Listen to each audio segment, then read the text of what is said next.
My name is Shaheen Nanji. I'm the Director for International Development at SFU, and I'd like to begin by acknowledging that we're on Coast Salish territory.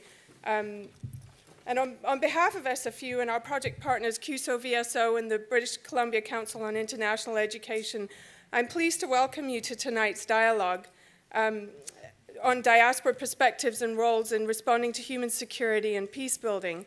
This is the fourth in a series of 5 dialogues exploring the ways in which Metro Vancouver diasporas are doing development.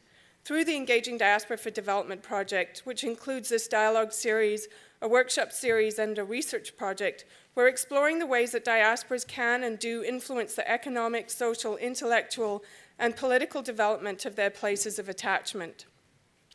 We define diasporas as people who have a history of migration and retain a sense of identity with a remote location as well as with Canada. We're interested in how this simultaneous connection and tension in this duality of identity can be brought to bear on global development.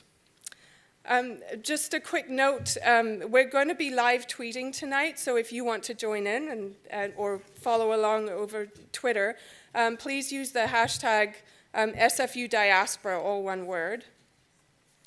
So tonight we're here with many members of the diaspora in BC who've escaped civil unrest or conditions of personal insecurity before arriving in Canada, and are working from here to transform conflict and raise awareness about human insecurity in their regions of attachment. And we're focusing on 3 core questions. What have diasporas accomplished in terms of transforming conflict and increasing human security in their regions of attachment? What are the effective and legitimate roles of diaspora in gaining support for human security and human rights? And what are the possibilities for peace building, from formal to informal approaches to transforming conflict, reconciliation, and supporting good governance? So we have a very full and rich program tonight, and we're so glad you're here to be part of the conversation. And so without further ado, I'd like to introduce co-director of the project, Dr. Joanna Ashworth, who's a senior researcher at the Center for Sustainable Community Development at SFU, and the former director of SFU's dialogue programs. Joanna's going to be our co-moderator for the evening. Thank you very much, Shaheen, and welcome everybody. Is it the first time that you've been at the Center for Dialogue?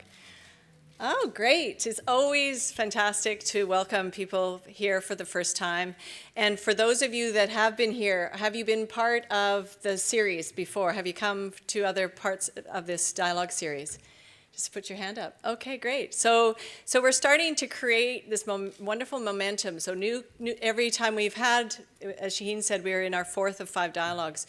We're bringing new people into this conversation. This is such a vital and important conversation, and it's just an honor to have all of you here tonight to share your ideas and your experiences. So thank you so much for being here. We're not sure if it was a good thing that it almost rained, because if you had to decide between coming inside to a dialogue or maybe going to the beach, we're really glad that you chose to come here, and maybe the weather helped a little bit.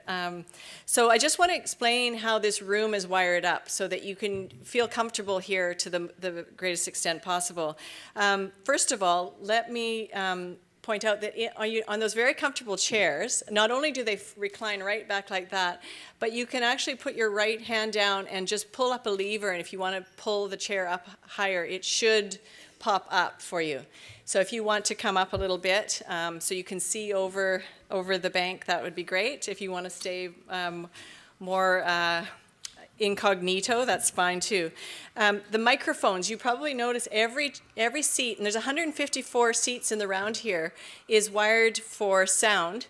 But we can't have all the sound on at the same time. So when we open up the floor, which we will do very quickly, to your questions or your observations, please be recognized by myself or my co-moderator, James Basuti Sam here, before you press that button. So we don't want to send a big cloud of smoke up over the building. And when you speak, these are very sensitive microphones, so you don't have to be really close. Just about a hand away is a good distance. So that will ensure that you're heard well, and that we'll do our best to hear from as many of you as possible. And just for your own comfort too, the washrooms are downstairs. You just go out these doors or or cross, and down, women's right below, and men's are further along, both downstairs, and there is an elevator as well.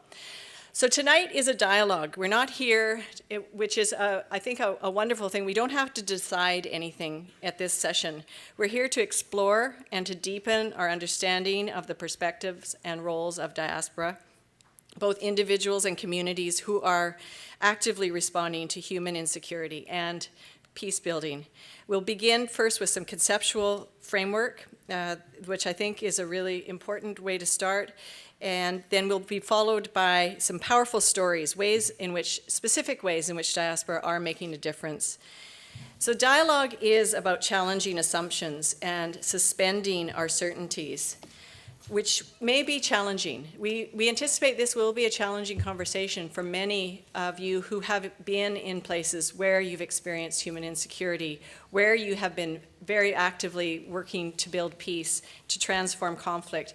So more than ever in this conversation, it will be important for there to be a sense of safety and for people to feel that they're genuinely respected, that they are safe to express the ideas that they have in a way that respects each other. And just to quote from William Isaacs, who has written a wonderful book called Dialogue and the Art of Thinking Together, he suggests that respect is actually a very active, not a passive action. And respect invites us to see the other as legitimate. So if we can start from that basis, I think that we will have a very rich conversation. As you entered tonight, you were invited to share. Some of you, if you haven't had a chance, I hope you will take a look. There is a kind of a timeline of various kinds of conflicts, civil conflicts, regional conflicts, that go from the 50s to the present time. And we were asking people to place themselves in that timeline, where they've experienced moments of conflict, where they've experienced building peace or transforming conflict. And we'll refer back to that later in the evening. But we wanted to invite you to place yourself in that continuum. And we'll be hearing from James Basuti-Sam in a moment about the context in which we're having this conversation. So we know that this may be a very difficult and emotional evening for many. We want to make sure you feel supported, that you feel safe speaking together about your experiences. So just before we start, I want to ask you what you think will create a safe space for learning tonight. And if you could just share in a word or two for the group, and just let me recognize you and please call out what will make this a safe space for exploring this very, very challenging issues and questions. Would anybody like to offer some suggestions? Yes. Oh, yes, please. Curiosity without judgment. Curiosity without judgment, thank you. Anything else? What will make this conversation be an incredible learning experience and a place of safety? Yes, over here. Context? Context. Okay, thank you. So to be able to understand fully where somebody is coming from, if that's what you mean by context. Yeah, okay. Anything else that you'd like to make sure we recognize? Yes, you. Compassion. Compassion, thank you. Just push the button. Having a sense of beginner's mind. So coming to this with a sense of openness and parking our preconceptions instead of thinking we have none, because we all have them. Right, okay. So putting them aside. Thank you. So that's suspending what we think we already know. Mm-hmm. So anyone else feeling like they really would like to put something else in? Yes, right here. Understanding our common point. Understanding our common point. Okay, thank you. So looking for the places where we have commonalities. Yes. You would like to add something to that? Going to the root cause of issues. Otherwise, if we don't go to the root cause, we'll just spend our time on the surface. But if we agree that we have to go deep to the root cause, it will be safe for us. Great. Okay, so the idea of unpacking the layers so that we can understand really what the root of our complex issues that we're exploring are. Thank you. And okay, I see a couple of more hands up here. Open mind and respect. Open mind and respect. Thank you. Yeah. And right here. Oh, sorry.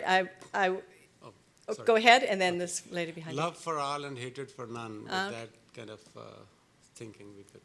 Okay, thank you. And it's interesting, some people would say that in the public space, love is actually really about respect. But, you know, Same thing. it's the same thing. Yeah, great, thank you. And you'll have the last word on this question. Go ahead. Okay. To make sure you take a breath before you speak, and make sure that you feel your butt on your seat so that you're in your body. Okay, thank you. So by that, I'm going to guess you mean, instead of saying, yes, but you know what the problem with what you just said is, and instead focus on being curious and, you know, picking up on Rena's point, being curious, being open, and questioning rather than trying to come up with just your own point of view, and feel your own response in your body. Thank you. Okay, this will definitely have to be the last one. Go ahead. So, sorry about that. I guess we have to work in memory, truth, and justice. This is supporting the point of the gentleman over there, because without the building of the memory and the truth and the justice, it's impossible to have a context of peace for more love that you put in it. Thank you. Thank you. Thank you very much. So many wonderful suggestions that I hope that we will really take the time, take a breath as was suggested, and because there's so many of us, to also be really brief and specific. If, you know, it's a bit of a paradox, but as specific as you can, as personal as you can, but also as brief as possible.